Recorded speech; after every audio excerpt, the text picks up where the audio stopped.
ఇప్పటికే వీడియోస్ చాలా లేట్ అయిపోయినాయి. అన్ని లాంగ్ వీడియోలు అప్లోడ్ చేసిన, షార్ట్ వీడియోలు ఒక్కటి కూడా అప్లోడ్ చేయలేదు. అసలు మ్యాటర్ ఏంటంటే హల్దీ వీడియో పోస్ట్ పెడతా అన్నాను కదా, నెక్స్ట్ వీడియోలో ఇదే హల్దీ వీడియో. హల్దీ డెకరేషన్ ఎలా చేస్తా అన్నాను కదా, పొద్దున్నే 4కి లేచి మొత్తం పూలన్నీ వచ్చేసాము. 4:33 అయింది స్నానం చేసి వచ్చేసరికి. మళ్ళీ వాష్రూమ్స్లో దొరకవని చెప్పి అందరినీ 3కే లేసేసి అన్నీ రెడీ చేసి మొత్తం అందరినీ లేపేసినాము.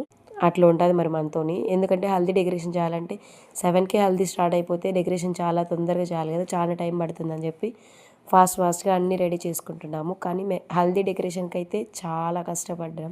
ఒక్కరితో అయితే ఈ డెకరేషన్ అవ్వలేదు. మొత్తం 10 మెంబర్స్ కలిసి తింటే ఈ డెకరేషన్ అయిపోయింది. పాపం పెళ్లి కూతురు అయితే తన పెళ్ళికి తనే మొత్తం రెడీ చేసుకుంటుంది. అలా అని చెప్పి అంతా తనేం చేయలేదు, జస్ట్ ఊరికే బిందెలకి దండలు వేసుకుంటుంది అంతే. ఇంకా మొత్తం కింద ముగ్గు అయితే మొత్తం ఈ పిల్లే చేసేసింది. ఇంకా మొత్తం పైన డెకరేషన్ అందరు హెల్ప్ తీసుకున్నాం, కానీ ఓన్లీ ముగ్గు కింద ఫ్లవర్స్ అంతా ఆ పిల్లే చూసుకునింది. ఇంకా మేము జస్ట్ ఊరికే అలా పైన ఉన్నాం. మొత్తానికి అయితే అవుట్పుట్ ఎలా వచ్చిందనేది స్కిప్ చేయకుండా చూసేయండి. డెకరేషన్కి అయితే 2.5 hours 3 hours టైం అయితే పట్టింది. చాలా టైం పట్టింది, చాలా నీట్గా వచ్చింది, చాలా పర్ఫెక్ట్గా వచ్చింది డెకరేషన్ కూడా. ఇంకా సగమే అయిపోయింది, ఇంకా పూర్తి అవ్వలేదు. ఇంకా వెనకాల మొత్తం పైన కూడా బ్యానర్ మొత్తం కట్టేసి తర్వాత ఆన్లైన్లో పెట్టిన బ్యానర్ అయితే కట్టేసినాము. అప్పుడు బాగా వచ్చింది. ఇంకా అంతలోపే పొద్దున్నే ఇంకా పందిరు అదే వేయడానికి మొత్తం సైడ్ని కడతారు కదా టెంకాయవి, అవి వచ్చినాయి మొత్తం ఆటోలో. అవి కూడా దించేసి కట్టేశారు.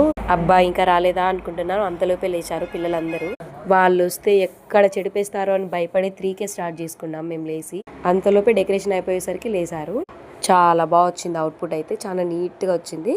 ఇంకేముంది, దీని తర్వాత పెళ్లికూతురుని అయితే రెడీ చేసేసాము.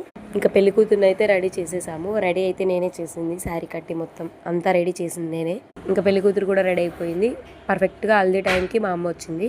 ఫటాఫట్ అని వచ్చేసింది, కరెక్ట్గా టైంకి వచ్చింది. ఇంకా అంతలోపే పెళ్లికూతురిని బయటికి రప్పించేసేసి స్టిల్స్ అయితే దిగమని చెప్పారు. ఇంకా ఆమె స్టిల్స్ అయితే దిగింది. అన్నీ వచ్చేసి ఇంకా అందరం ప్రిపేర్గా ఉన్నాము. ఇంకా హల్దీ స్టార్ట్ చేద్దామని చెప్పి బిందెలలో నీళ్లు నింపుకొనేసి 1 by 1 5 బిందెలు తీసేసుకొని వచ్చేసారు. ఇంకా హల్దీ స్టార్ట్ చేద్దామని చెప్పి. హల్దీ ఎలా జరిగిందనేది నేను ఫుల్ వీడియో పెట్టేస్తాను, చూసేయండి.